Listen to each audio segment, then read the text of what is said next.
আসসালামু আলাইকুম। কেমন আছেন সবাই? কাছে দূরে দেশে এবং দেশের বাইরে যে যেখান থেকে আমার ভিডিওটি দেখছেন বা শুনছেন, আশা করি আল্লাহর রহমতে সবাই ভালো আছেন। তো এই তো শীতের আরেকটি সকাল। তো আজকে একটু আর কি সকাল সকাল ঘুম থেকে উঠছি, মনে হইতেছে একটু কুয়াশা কুয়াশা আছে আর কি। তো সকালের দৃশ্যটি একটু ক্যামেরাবন্দি করে নিলাম। তো ভিডিও শুরুতে একটা রিকোয়েস্ট করে রাখি, যদি আপনাদের কাছে এরকম লাইফস্টাইল ব্লগ ভালো লাগে, প্লিজ আমার চ্যানেলটা সাবস্ক্রাইব করে আমার পাশে থেকে যাবেন। নোটিফিকেশন অন করে রাখবেন যাতে ভিডিও ছাড়ার সাথে সাথে আপনাদের কাছে পৌঁছে যায় এবং মূল্যবান সময় বের করে দেখে নিতে পারেন। আর যারা এই কাজটি করে নিয়েছেন তাদেরকে অসংখ্য ধন্যবাদ।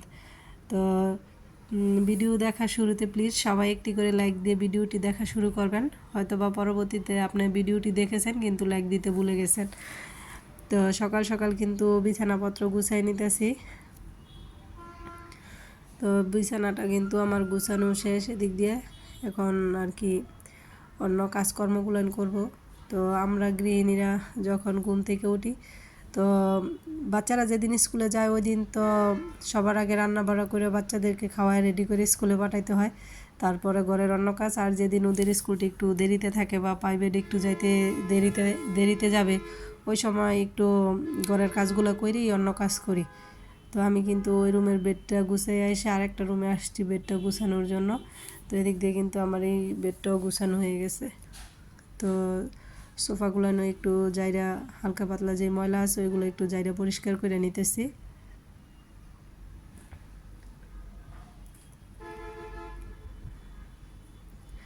তো আপনারা সবাই না আমার এবং আমার পরিবারের সবার জন্য একটু দোয়া করবেন প্লিজ।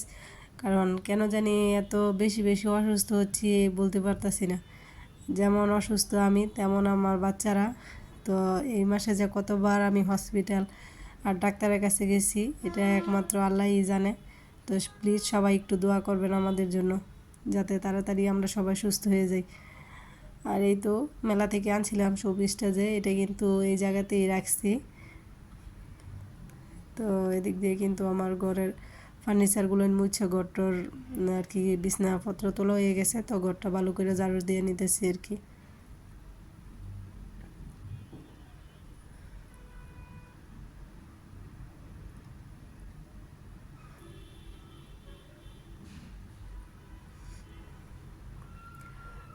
তো এখন পর্যন্ত যারা আমার ভিডিওটির সাথে আছেন, প্লিজ ভিডিওতে লাইক দিয়ে বাকি ভিডিওটুকু কন্টিনিউ করবেন।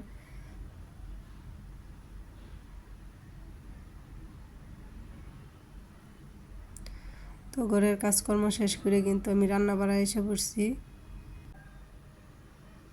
তো আজকে কিন্তু লাউয়ের ডগা রান্না করব, আলু দিয়ে ভাজি করব আর কি, সাদা ভাজি। তো অন্যদিন তো মাছ দিয়ে রান্না করি বেশিরভাগ সময়ই। তো আমার বোন যে সবজিগুলো নিয়ে আসছিল ওই লাউয়ের ডগাই আর কি। তো আজকে এটা সাদা ভাজি করে দিব, শুধু কাঁচামরিচ পেঁয়াজ রসুন দিয়ে দিচ্ছি আর কি। তো লাউ শাক আর লাউয়ের ডগা বলি লাউ শাক বলি যেটাই বলি না কেন, যেরকমভাবে রান্না করি সবভাবেই কিন্তু খাইতে পছন্দ করি। তো যদি লাউ পাতার ভর্তা করা হয় সেটাও পছন্দ করি, কিন্তু সময়ের অভাবে আর কি বাচ্চা নিয়ে করতে পারতেছি না, সেজন্য আর ভর্তাটা বানানো হইতেছে না আর কি। তো লাউ পাতার ভর্তাও কিন্তু খুবই ভালো লাগে।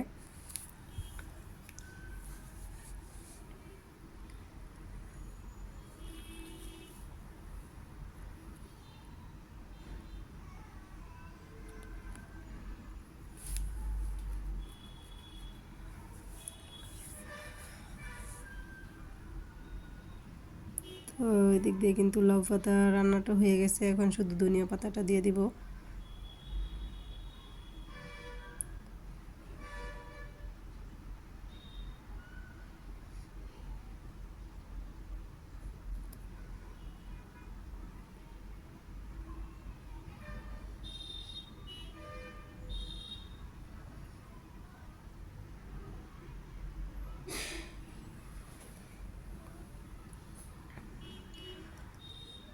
আর এদিক দিয়ে কিন্তু ফুলকপির তরকারিটাও রান্না প্রায় শেষের দিকে।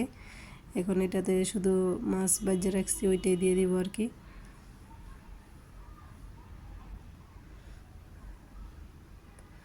তো তো তরকারিতে কিন্তু 3টা মাছই দিলাম, আর এদিক দিয়ে যে একটা মাছ রয়ে গেছে। তো আমার ছোটো মেয়ে তো মাছ তেমন একটা খায় না, সেজন্য খোলা মাছটাই রাখছি, যদি বাদ দিয়ে খায় তো খাইবো আর কি, কারণ ও তো মাছ একদমই খায় না বললেই চলে, সেজন্য ওটা আলাদা করে রাখলাম, দেখি খায় কিনা।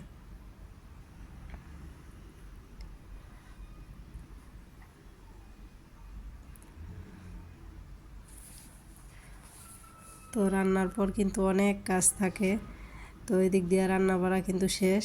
আর এই যে একটা জানছি, এটা একটু ভালোভাবে মুছা পরিষ্কার করে নিব, মনে হইতেছে নিচের প্লেটটা পানি দিয়ে একটু আর কি দাগ দাগ হয়েছে, এটা মাজলে উঠতে পড়বো, তো এটা একটু পরিষ্কার করে নিতেছি, একটু সাদা সাদা হয়ে আছে আর কি।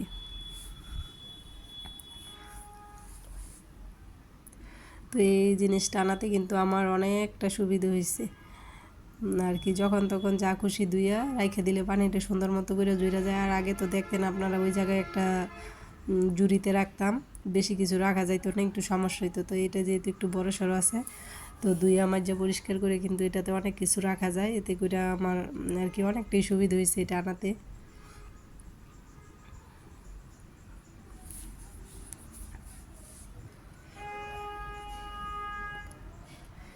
তো এই যে সংসারের কাজকর্মগুলো কিন্তু খুব সুন্দর করে নিতেছি, শরীর ভালো থাক বা না থাক আমাদের কিন্তু এই কাজগুলো করতেই হয়। আর প্রতিদিন আমার মা ফোন দিয়ে বলে যে এত কাজ করো না, এত পানির কাজ করো না, তোমার ঠান্ডা বাচ্চার ঠান্ডা, কিন্তু কি করব, সংসারের কাজ তো করতেই হইব। এই যে এক প্লেট বাটি মাজা, রান্না করা, ঘর গুছানো, এগুলো কি ফালায় রাখা যায়? কাপড় ধোয়া, এগুলো তো করতেই হইব, না করে কি করবো? শরীর যতটাই অসুস্থ থাক করতে হইব। দেখা যায় কি, যদি একবারে একটু কাজ না করি, জমা রাখি, পরবর্তীতে দেখা যায় যে আরও কাজের চাপ বেশি বাইরে যায়, তখন একসাথে অনেক কাজ করতে আরও বেশি সমস্যা। সাথে সাথে যদি সব কিছু কইরা নেই, তো আর কি এত একটা কাজের চাপ হয় না। কিন্তু আমার মা বা আমার বোনেরা ফোন দিয়ে শুধু বলে যে এত কাজ করো না। তো আমার বড় বোন বলতেছে, আমার শরীর যে বেশি একটা ভালো না, যে যাইয়া 2-3 দিন থাকার দরকার ছিল, কিন্তু এর বাড়িতে একটু সমস্যা দেখে আইসা থাকতে পারতেছে না, নয়তো আইসা আর কি থাকলো হইলে। তো বললাম যে থাক, তোর বাড়িতে যত সমস্যা আসার দরকার নাই, এদিক দিয়ে আমি আস্তে আস্তে করে নিই মনে সব কিছু। তো সবাই কিন্তু আমার পরিবারের জন্য প্লিজ দোয়া করবেন একটু, কেন যে এত বেশি অসুস্থ হচ্ছি বারবার তা জানি না। সুস্থ তো হচ্ছে আল্লাহর দেওয়া সবচাইতে বড় নিয়ামত। তো অসুস্থ হলে বুঝি আর কি যে সুস্থ থাকাটা যে কতটা জরুরি। তো আমার কথা বা কাজকর্মে অনেক ভুল ত্রুটি থাকতে পারে, তো সবাই একটু ক্ষমা সুন্দর দৃষ্টিতে দেখবেন।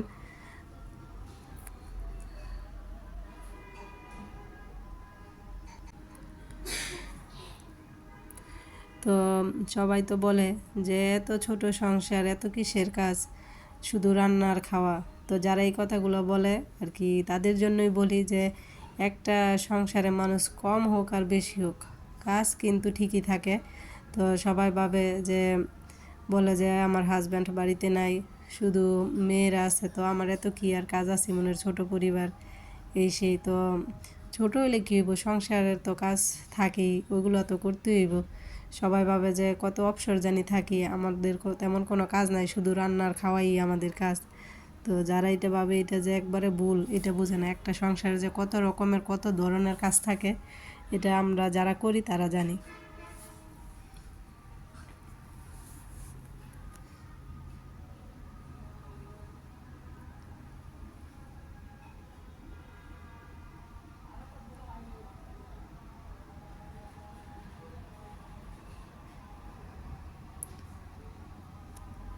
তো এদিক দিয়ে কিন্তু উপরের চুলা টুলা মুচ্ছে, বেসিং টেসিং মুচ্ছে চলে এসেছি একবারে, রান্নাঘরের ফ্লোরটাও মুচ্ছে, তারপর রান্নাঘর থেকে বের হবো আর কি, রান্নাঘরের কাজ একেবারে শেষ করে।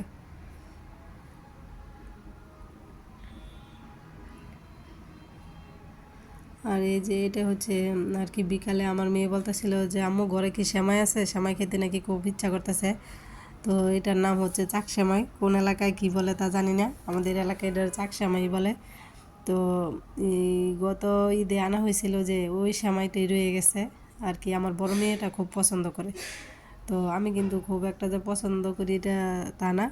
পরে আর কি দুধ জাল দিছি 1 কেজি, ও দেখেই বলতেছিল যে আম্মু ঘরে সেমাই আছে কিনা। দুধ দিয়ে সেমাই রান্না করে দেবো। তো বললাম যে অন্য সেমাই নেই, তো চাক সেমাই আসছে, ওইটা রান্না করে দিই। তো ওই দিক দিয়ে কিন্তু চাক সেমাইটা রান্না করে দিতেছি। তো সেমাইটা খাইতে এত মজা হয়েছে, তো সেমাইটা খাইতে এত মজা হয়েছিল, খুবই সুন্দর হয়েছিল সেমাই রান্না করাটাও আর কি।